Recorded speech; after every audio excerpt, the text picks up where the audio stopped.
is an Unspoiled Network podcast. This is Spoil Me, covering So You Want to Be a Wizard by Diane Duane. Episode 3, covering the chapter titled Temporospatial Claudications, Use and Abuse. In this chapter, what the fuck was that thing? Dislike. Welcome to Spoil Me.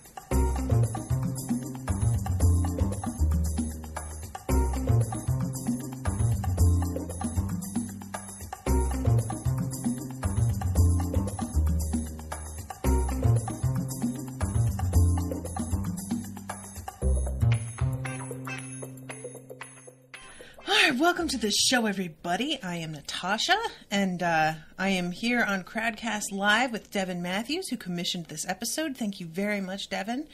He commissioned the first one, Tristan commissioned the second one, and Devin has come back to do the third one.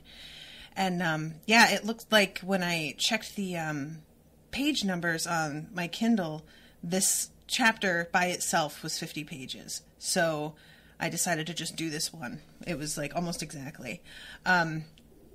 You guys, this was nuts. First of all, can I just register the fact that I still have not heard either of these kids ever ask what a world gate is? And at this point, it's bothering me. Like, I'm fine even if she said they had read about it in their book, so they knew what it was. But the only time that we hear about them having, like, reading about it is at the beginning of this chapter, where it says NITA thought that Carl had made the business of opening a world gate sound fairly simple, but she began to suspect he'd been doing it so long that it actually seemed that way to him. It wasn't simple, as her book told her as soon as she opened the pertinent chapter, which was 40 pages long, in small print. So that's the first that we hear of them reading about it. And as far as I know, they haven't read what they are or anything else. And if they have, I wish she would tell me that. Because the casual nature in which they are mentioned and the kind of like the kids are just, oh yeah, World Gate. Like, I mean, it's one thing to keep your readers in the dark, but it's another thing to behave as if something isn't new to characters that it feels like it should be new to. So I really expected that it was a little bit like plot contrivance that they didn't ask about it last chapter or last episode that I covered, because we were going to get them talking about it this time as they headed towards it, and we don't get that. So now it just feels unnatural. Now it just feels like the author decided she didn't want them to discuss what this is. Or maybe she just thought it was obvious enough. But to me, World Gate isn't... That's such a broad term. Both world and gate are both such broad terms that assuming we know what this means doesn't make any sense to me. Devin's saying, yeah, a lot is kind of left for us to assume. Like, I assume NITA read about them when she was reading about other universes and other Americas. Which, like, I kind of have had to assume that because it's not mentioned. All it would take would be one line of dialogue of, you know, him saying, well, you're going to have to take him to a world gate, and here being like, oh, okay, I've read about those. That's literally all she'd need to say. And then I'd be like, well, I guess I'll find out. But that's not happening. And, I just find it strange. So I don't want to get too hung up on that, but I had to mention it because I was like kind of harping on that fact last episode and expected it to be resolved, and it was not. So, all right, let's talk about the objects that she has to find. I'm really, first of all, enjoying natural objects being ensouled. Is that a word? That's like the word I'm inventing for things that have a soul or a consciousness or something. Dogs, trees, even elements to a degree that are naturally organically occurring substances, those things being ensouled are totally something that I would take for granted in something like this. But then it turns out other stuff has a consciousness too. Cars, trains, later on, a doorknob and a lock, which I really enjoy this. And it reminds me, when I was very little, my aunt was trying to explain to me what she believed, like what her religion was. And she was like, I think that there's a soul in everything. And I remember this so clearly, being like, even this rock? And she was like, yep, even that rock. And I was like, what about a car? And she sort of hesitated and was like, maybe. And I just love the fact that, like, I'm thinking the way that she was at that point, which I had just mentioned on the previous Spoil Me, just how much more limited we grow as adults. As a kid, you talk about objects have souls or whatever, and objects, cars are objects, what? Whereas as adults, we don't realize that we're even categorizing things, but we totally are. So when somebody says something has a soul, I think most of us would just be like, well, you know, stuff that isn't mechanical and that is obviously not. But no, here too. And I like the fact that it seems as if NITA has more of a talent for speaking with things that are organic, and Kit is the one that seems better at speaking to things that are mechanical, which is a really interesting thing, and, you know, kind of may point to some aspects of their personality. And so there's a really fun thing. Let's see. So the phone calls flew between NITA's house and Kit's for a couple of days, and there was a lot of visiting back and forth as they divided up the work. NITA spent a lot of time keeping Fred from being noticed by her family, and also got to see a lot of Kit's mother and father and sisters, all of whom were very friendly and kept forgetting that NITA couldn't speak Spanish. She started to learn a little of it in self-defense, which I'm curious because NITA's name, I mean, it's Juanita, right? NITA's short for Juanita. I feel like that's what we found out earlier. So that's a Spanish name, and I don't remember if we ever find out exactly what nationality her parents are, but I'm always a fan of when people include characters who are of a, like, born to parents who are either immigrants or, you know, first generation, and so they still speak a language, but their kids don't.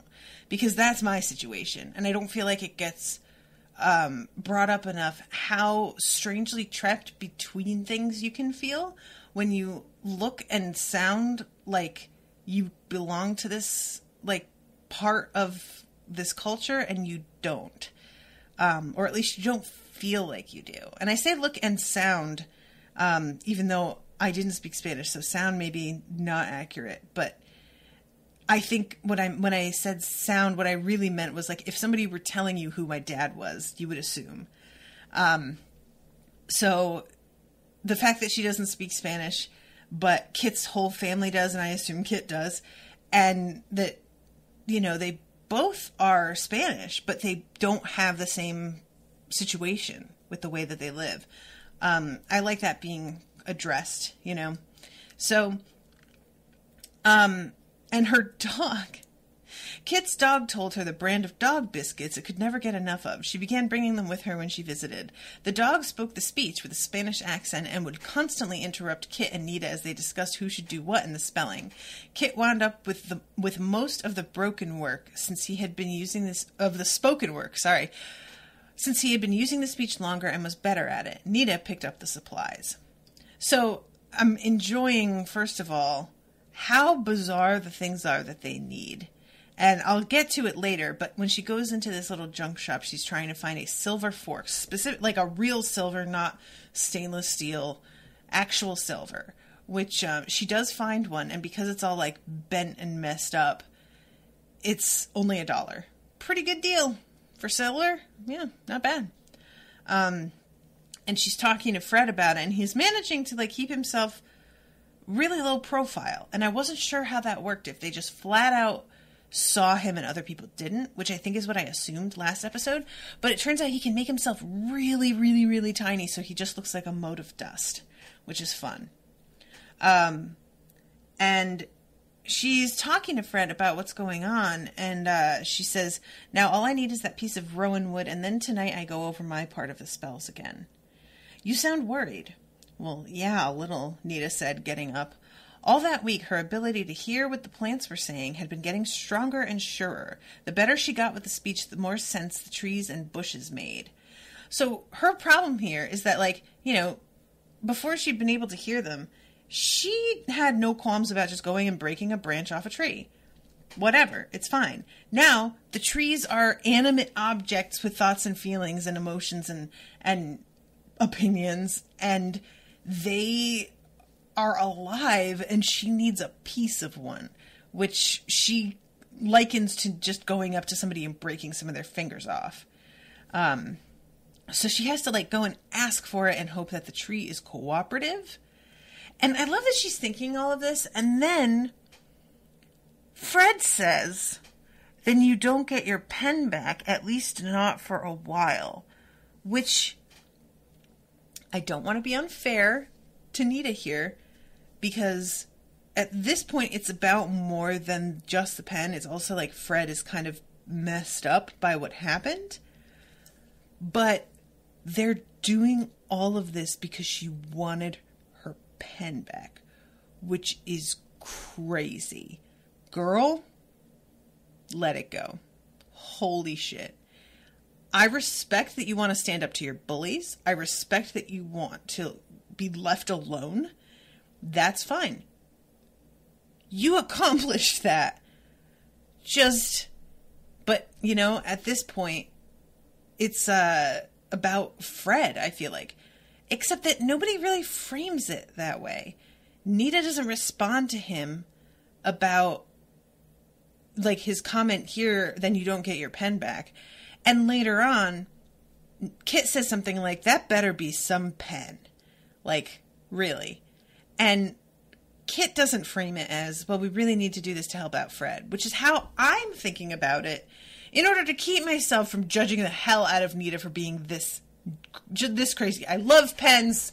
I do. I said that last episode. I showed you my collection, but fucking still, NITA. Oh, God. So, when they go outside, I really like the fact that there's a detail about how much Fred likes to be out in the open air because he feels the radiation from the sun. And there's some details later when they're underground about how, because of the kind of being he is, he's never been shut away from feeling other beings around him in space. And being underground, he can only feel, I think he says, like, neutrinos is the only thing he can feel. And it's very lonely and kind of makes him feel, I think, maybe a little sick or just anxious, which is an interesting thing. So I like that. So, let's see. NITA goes home, and she decides to go and deal with the rowan tree thing. And it's actually really sweet. It's a little bit Giving Tree, but not as abusive as I feel like the Giving Tree can kind of be. Where she goes and sits with the rowan, and the rowan is awake, like, ready, talking, and tells her, you did used to talk to me, you know. Like, you could hear me when you were little. You definitely have been here before. And mentions, like, that she misses NITA. You know, what is the way that she says that? I was wondering when you were going to come out and pay your respects, wizardling. You never used to be too busy for me. Always up in my branches you were, and falling out of them again, or swinging. But I suppose you outgrew me. And this is when NITA remembers, oh my God, you talked back. I would come out here and think I was talking to myself. And the tree says, small children look at things and see them, listen to things and hear them. Of course they understand the speech. Most of them never realize it any more than you did. It's when they get older and stop looking and listening that they lose the speech and we lose them. None of us are ever happy about losing our children, but every now and then we get one of you back, which is just, like, so heartbreaking. You know? Just the idea of eventually it's like the fucking Polar Express where his sister doesn't hear the bell anymore. You know? Like, Ugh, just kill me. And there's some history here about the Battle of the Trees, and that there were dark forces trying to keep it so that the planet would not be habitable by people, and the trees were on the side of man, basically, and fought it was a war that lasted thousands of years, I think she said. I'm going to go back and find this exact spot where she mentions it. And here it is. It had been a long time ago, according to her manual, that the trees had gone to war on humankind's behalf against the dark powers that wanted to keep human intelligence from happening at all. The war had been a terrible one, lasting thousands of centuries. The trees and other plants taking more and more land, turning barren stone to soil that would support them and the animals and men to follow. The dark powers breaking the soil with earthquake and mountain building, scouring it with glaciers, climate changing good ground for desert, and burning away forests in firestorms far more terrible than the small brush fires any forest needs to stay healthy. But the trees and the other plants had won at last. They had spent many more centuries readying the world for men, but when men came, they forgot the old debts and wasted the forests more terribly than even the old dark powers.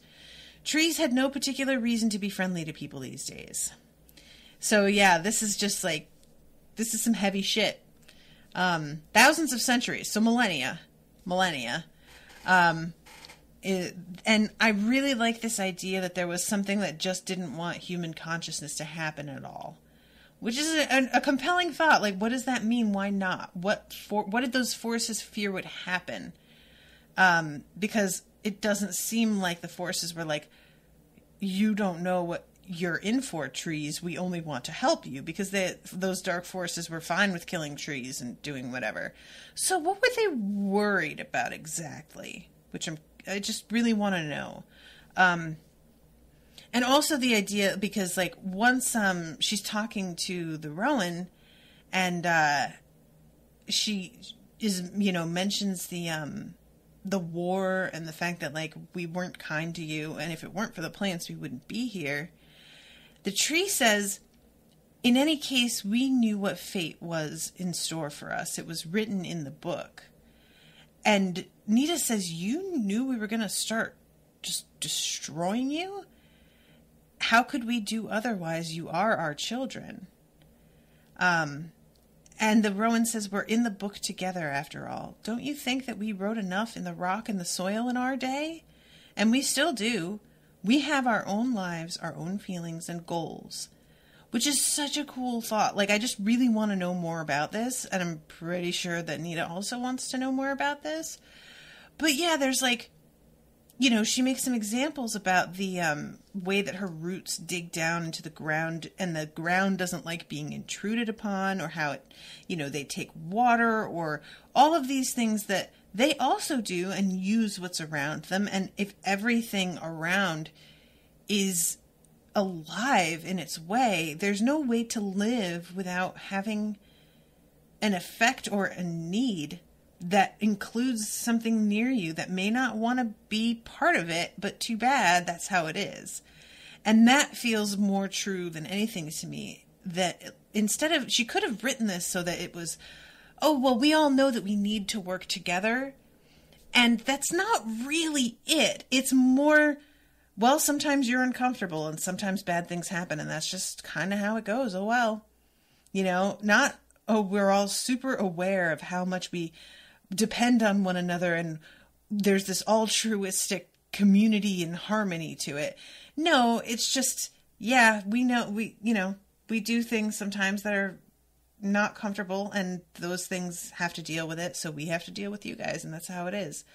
That just feels very matter of fact and true. And then NITA finally mentions the Rowan branch, and the tree casts it down for her and says to peel it and leave it in the moonlight, because that may give it some extra properties that will be useful later on, but we don't actually hear what that is. So then we go to the trip to Manhattan. And I love Fred just staring out the window and just What are all those dead hunks of metal all piled up? Cars, Fred. I thought cars moved. They did once. Then they all went there to die? They were dead when they got there, probably. But they've all climbed on top of each other. When they were dead? No, Fred, they have machines. It's just like these back and forths of these little nothing things that passing a pile of wrecked cars in real life is actually super depressing.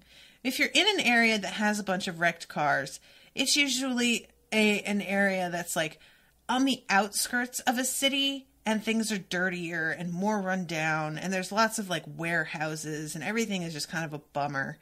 And I just really like the fact that he's taking these little things that we wouldn't notice, or if we did notice, would wish that we hadn't noticed, and making them into this like focal point of interest for him.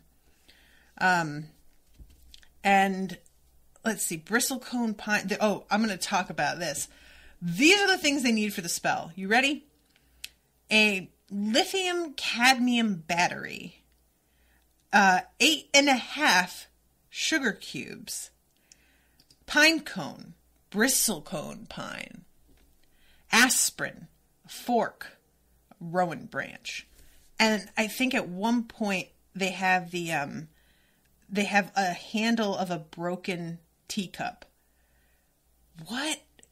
Do we ever, I don't know if this is a spoiler, Devin, but do we ever find out why the components for certain spells are what they are? Is that something that ever like kind of comes up? Because it's making me think of, in Dresden Files, he makes a potion and he has to use all of the 5 senses. So he'll use certain things to represent what the goal of the spell is and the sense that would accomplish that. So, for example, he has one spell that it's as close to an invisibility potion as he can get. And what it boils down to is that he is far less noticeable than he would otherwise be. And so in order to do that, he has to cover the 5 senses, and he picks the most boring things that he can. Just things that are, so there's like a piece of like blank notebook paper. And like for words, it's like I think stock quotes or like a bad recipe or something. And that's for sight. And then for smell, it was, I think, stale, like day-old coffee. All kinds of things that are meant to just be the kind of thing that you like don't even pay any attention to. And Devin says, I cannot remember. I think they touch on it some, but it's been a while since I've read these books. Okay, that's fair. It's not really that important, but I'm just curious about it. So then we have Kit, who has the antenna of an old car that his dad has been working on. And the car started talking to me. And he says that he says first it was rocks, and then things started to talk to me when I picked them up. They'd tell me where they'd been and who'd handled them. Anyway, the car and I started talking. They don't see things the way we do. We made them, and they don't understand why most of the time we make things and then just let them wear out and throw them away afterwards. And I'm like, ouch. Why do you gotta make me feel bad for stuff? Come on, that's just mean. Now, every time I need to like get rid of anything, I'm gonna be like, oh God, is this thing's name Tommy? Is it alive and wondering why I'm casting him aside for another? But anyway, the car gave him the antenna for luck. And he says that there are some wizardries you can do with metal to remind it of the different forces it felt when it was being made. So yeah, that's the gun, I feel like, right? You introduce the gun in Act 1 and then you use it in Act 3. So I feel like this antenna is really going to be important somehow later. So, Fred, want to see where we're going? Why not? Maybe I'll understand it better than where we've been. And he sees all of this life in Manhattan and is just frankly overwhelmed by it. And he's also confused because it's almost like he sees life as we would see like a bank account. If you're super rich, you diversify. And he's like, you put all this life in one place. what are you doing? What if something happens? Are you worried about that? Which I find so funny and like kind of just endearing. I just love Fred, okay? He's so sweet and cute and adorable. Chekhov's antenna. Exactly right, Devin. Oh, and sorry, Devin, you had an earlier comment. It doesn't really, this is one of the things I loved about this series. It doesn't really pander to the reader who are more aware, who are more than likely going to be kids. It treats them like people. Exactly. Yes, you're right. So this whole like introduction thing, he realizes that he is going to have to be underground for this thing, and he's really not happy about it. And they think that they're going to be able to access the world gates from inside this deli. And this really reminded me of Dark Tower and how the rose is like behind a delicatessen in like an abandoned lot. Like the world gate being in this weird spot is so fun to me. In back of a deli, a little store, we'll have to be there for at least a few minutes to get Nita's pen out. We could go out first and look around, Nita said. We're early. It's only 9:30. We don't even have to think about anchoring the time slide for a little bit yet. She thinks. So they go outside and there's a ton of construction happening. We're going to come back to this. The construction is super loud, but Fred is happy to just be out in the open. So they hang out there for a little bit and then they decide to go back in and try this thing out. And they're, the men, 2 burly ones and 1 skinny one, all three broad-shouldered and tan, this is all of the construction workers, all in helmets and jeans and boots, appeared to be trying to dig to China. One of them hopped down into the excavation for a moment to check its progress and vanished up to his neck. And Fred gets so bright that they have to, like, calm him down because he's so delighted. He says, how can they stand it? It's lovely out here. So they head back inside, and Fred shrinks himself down, and Nita waits out in the main part of the deli while Kit goes in back to get things set up. And all of a sudden his thoughts come to her and he says, we've got trouble. It's not here. It's gone. The gate is gone. And when they go and check their books, yesterday they checked it and checked it this morning. And it said that it was, quote, patent and operative. And yet it's gone now. And he takes a look at it and says, oh, something's changed. And it says closed for routine maintenance, but under the Grand Central Gate listing was a small red box that said in bold-faced type, claudication temporarily dislocated due to unscheduled spatial interruption, followed by a string of numbers and symbols in the speech, a description of the gate's new location. Kit glanced up at the roof through which the sound of jackhammers could plainly be heard. The construction, he said. It must have screwed up the world gate's interruption of space somehow. Listen. Here's my theory. Somebody did this. Somebody is after the two of them for whatever reason. Because there's no way that just when they're about to do this, all of a sudden that day, unscheduled spatial interruption, they didn't know about this. These aren't city workers doing this construction. There's no way that that's unscheduled. They would know, and they would have prepared for that. So somebody got these guys out here with their jackhammers to fuck shit up, to force the gate to be somewhere else, and then they, like, released that thing after them, which we'll get to force them through the gate. That's what I think happened. Dun dun dun, indeed. So, we'll see. But there's too many coincidences, it doesn't make any sense. And it worries me that they don't seem to be putting this together. Because, really, what are the odds? Like, the fact that, what's the name of the dude who does this for a living?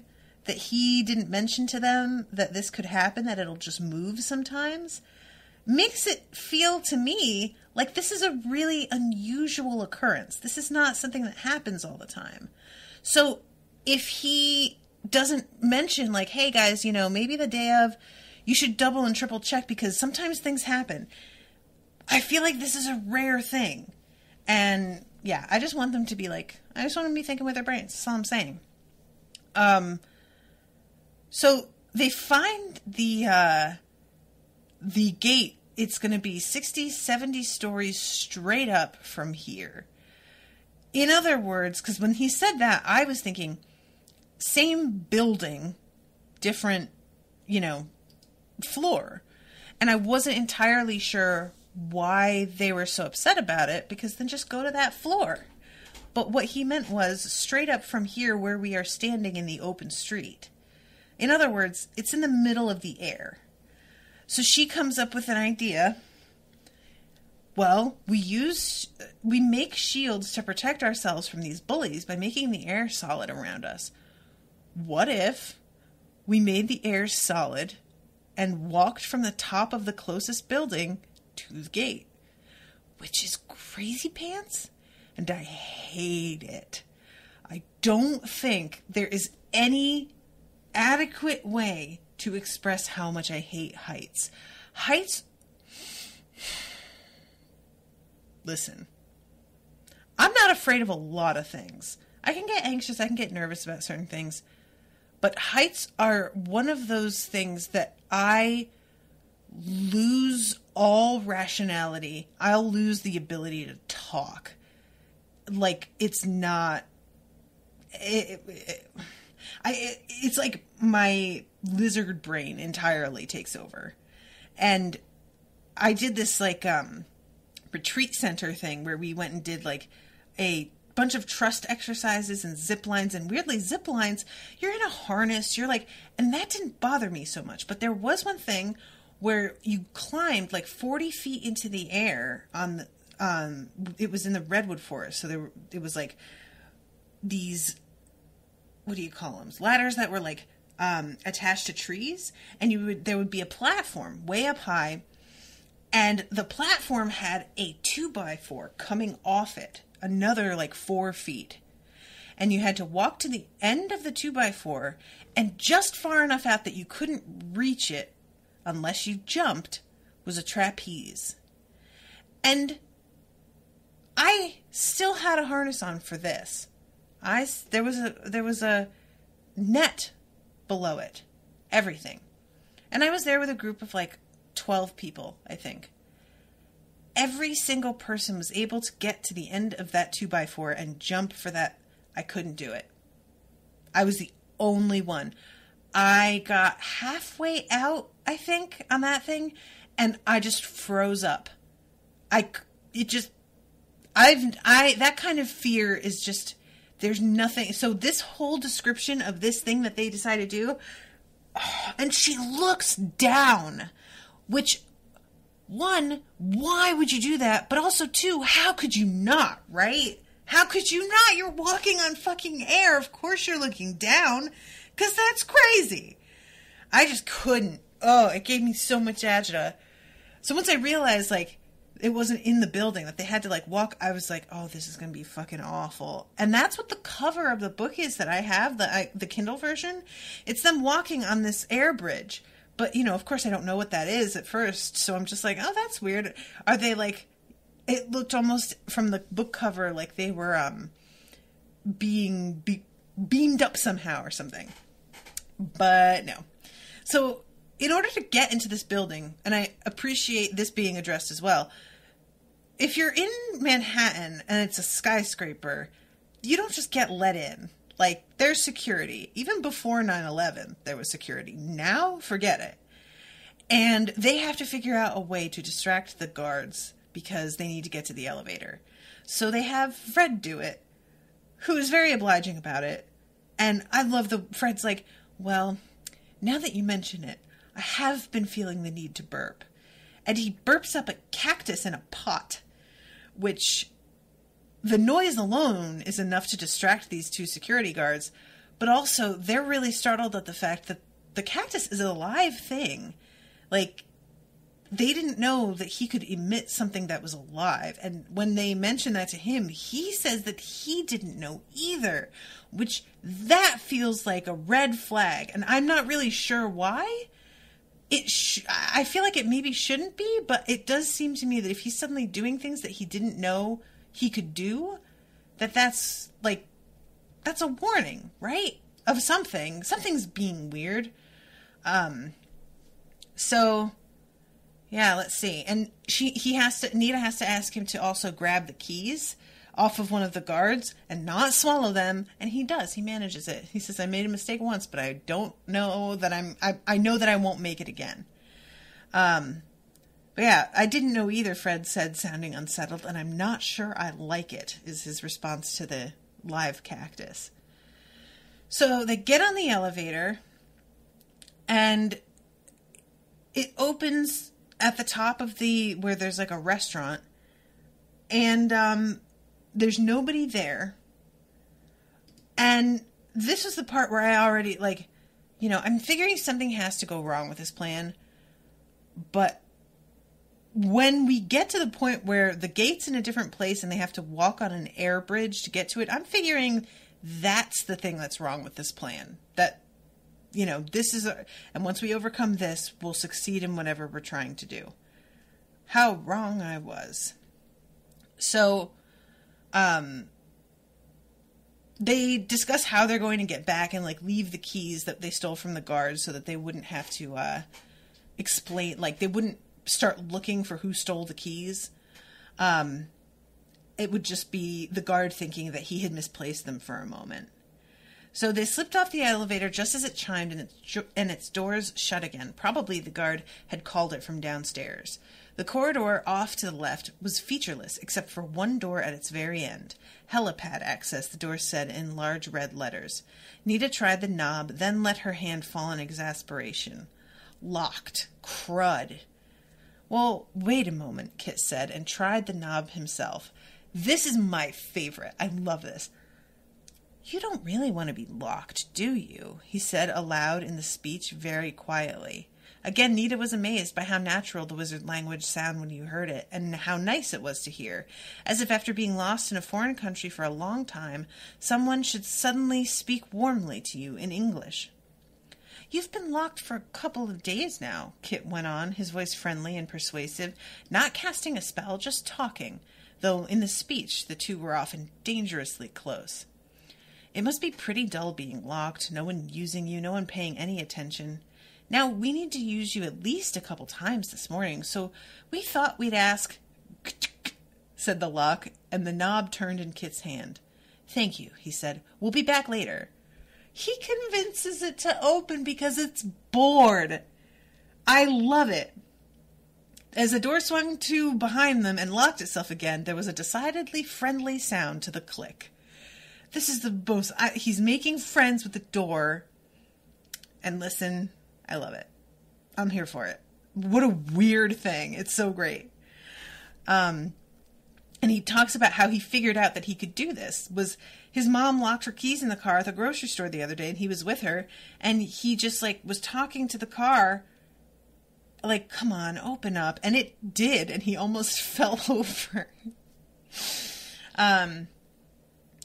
And as they get to the top, they came to the top of the stairs, paused before the next closed door, breathing hard from the exertion of climbing the stairs fast.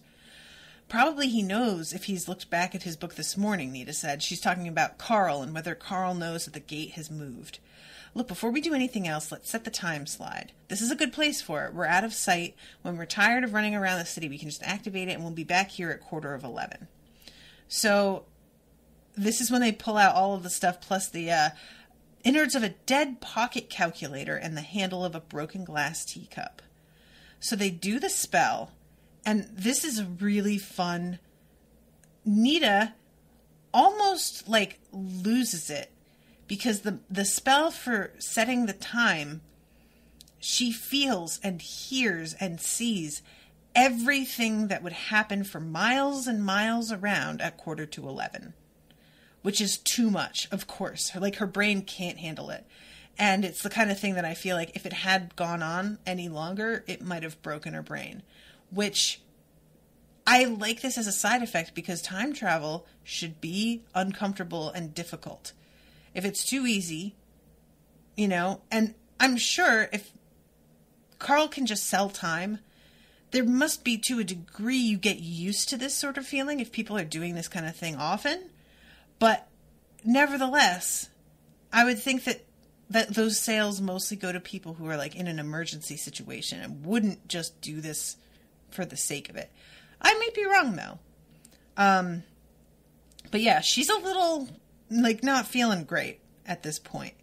So, and the sugar cubes are gone, which they take to be that means the spell took, is what Kit said.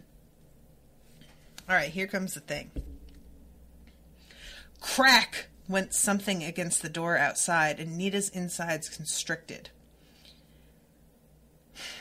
And the whole time that finally they go through that door, the whole time, both her and Kit feel there is something wrong. There's something there. They keep seeing stuff out of the corners of their eyes, but when they look, there's nothing there. You know what they need? They need, like, either Mad Eye Moody's eye, or they need, like, a spell that they can cast that'll, like, Revelio. Like a Harry Potter Revelio kind of thing. They need something to see through, like, glamours. Because I feel like that's what's happening here. Let's see. They go outside to the helipad. The wind is pretty stiff, she said. Maybe a good gust of it caught some of this gravel and threw it at the door. But neither of them are buying that at all. And she turned, she looked, wondering if she heard something behind her. Nothing. The roof was bare. But still, Nita turned back and hurried to catch up with Kit, who was looking back at her. Something? I don't know. I doubt it.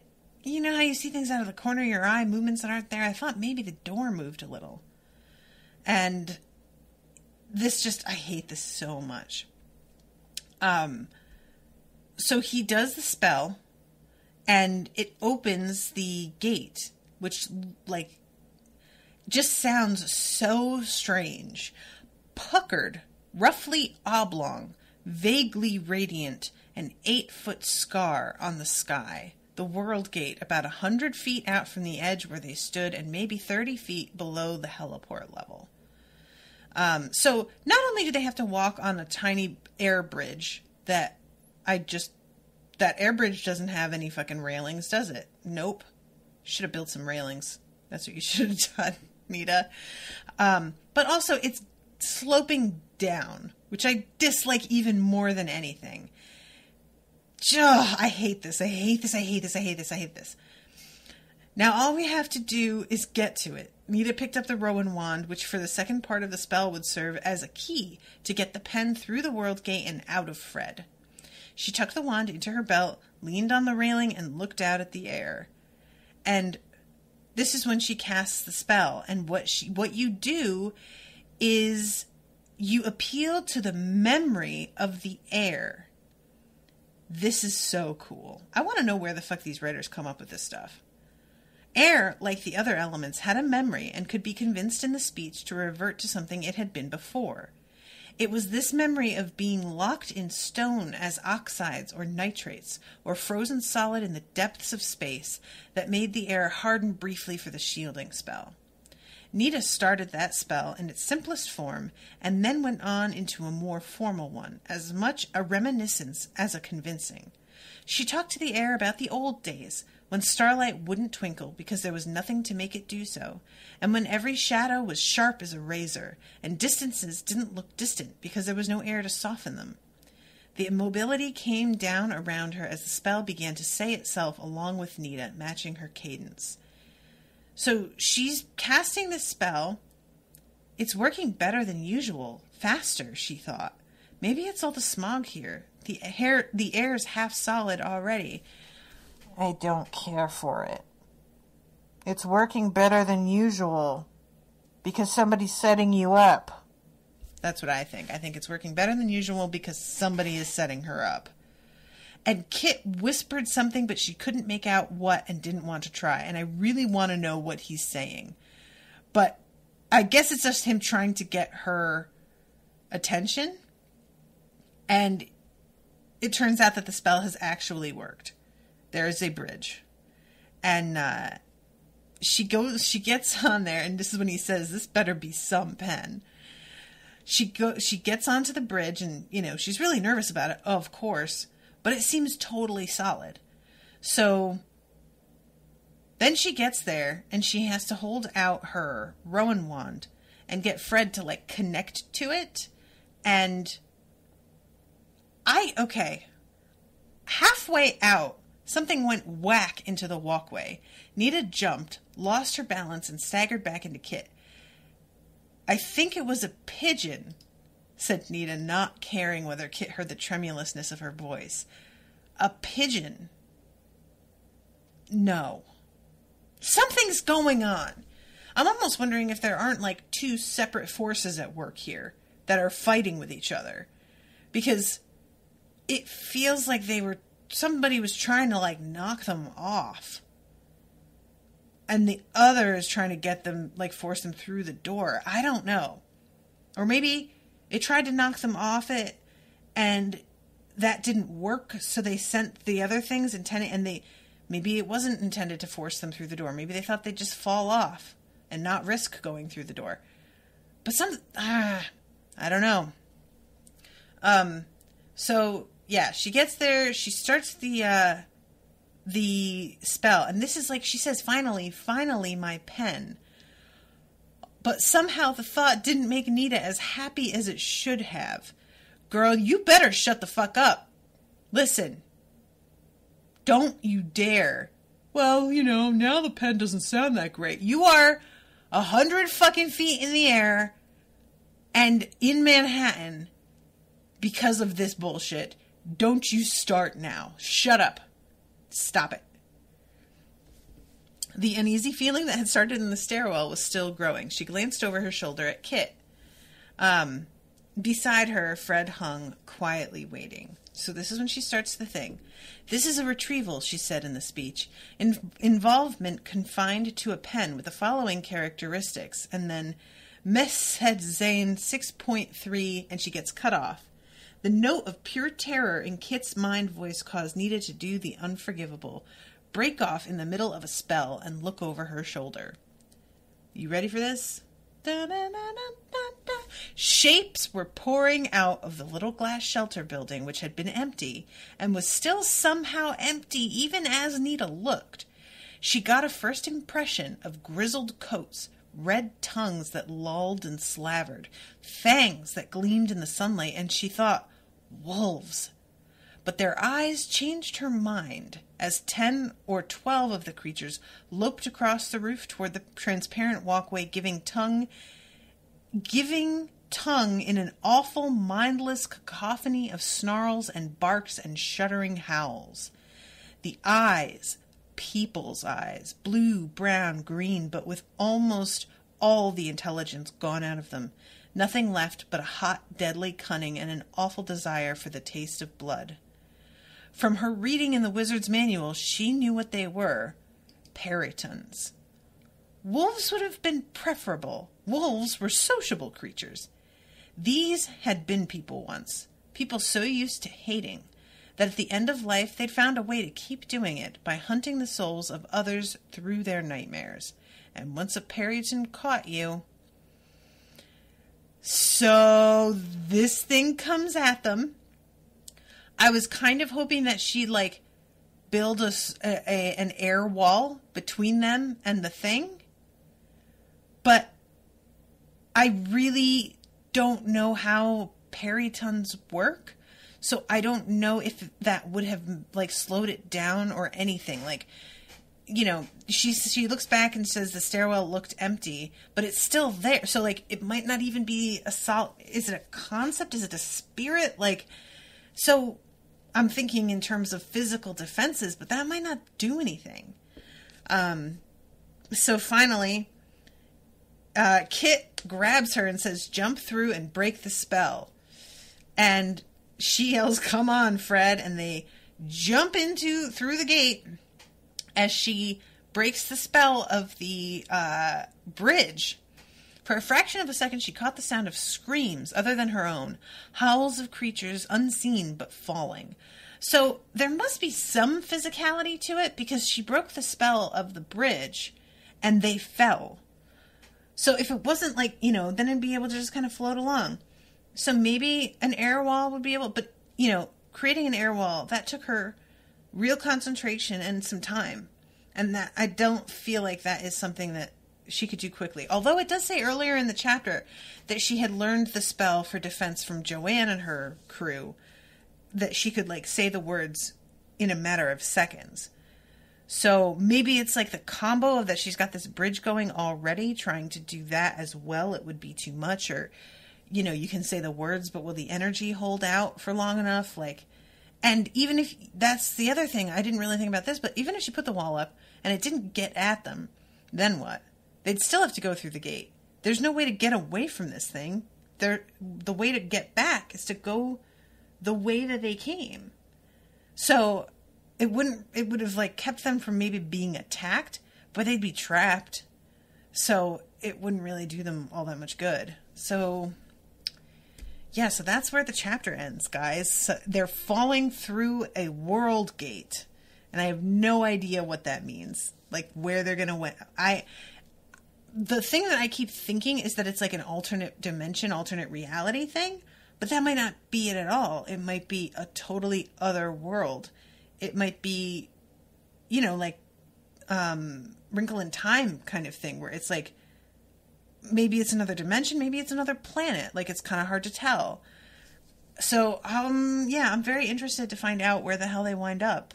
The next 50 pages hasn't been commissioned yet, but people seem interested in this book, so I'm feeling pretty confident that eventually somebody will. And yeah, I just can't wait to find out. So thank you, Devin, so much for initiating the commission for So You Want to Be a Wizard, and for commissioning this third episode. And yeah, guys, I would love it if you read along and tell me what you think about what's happening so far. I know that there are some people for the other Unspoiled shows that read along per episode. And actually, I think, Devin, didn't you say that you were going to try and do that with one book and you totally read ahead? You thought you were going to try and follow along, and it turned out you did not have the willpower to stop reading, which I sympathize with. I almost started to turn the Kindle page for this book after I finished that chapter. I wasn't even thinking about it, and then I realized and had to stop myself. Iron Druid, I'm on book 5. Good God, sir. That was a week and a half ago. Calm yourself. Damn it, now you know more than me about Iron Druid. I haven't gotten a second person on commissioning the next 50 pages on that, so I don't know when I'm going to be able to get to it, but hopefully it happens eventually.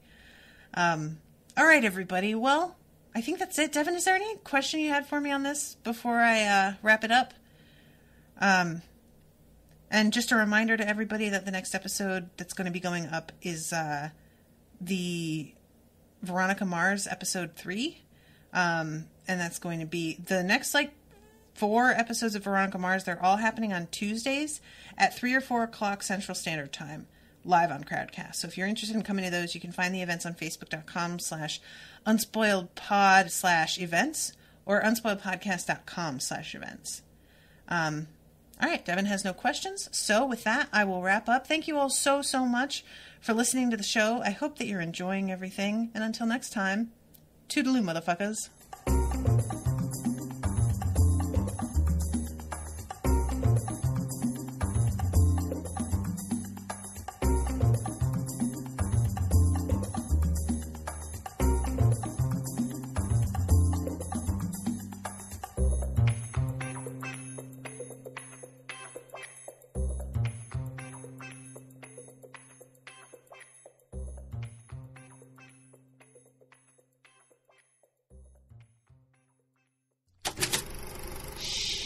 That was an Unspoiled Network podcast.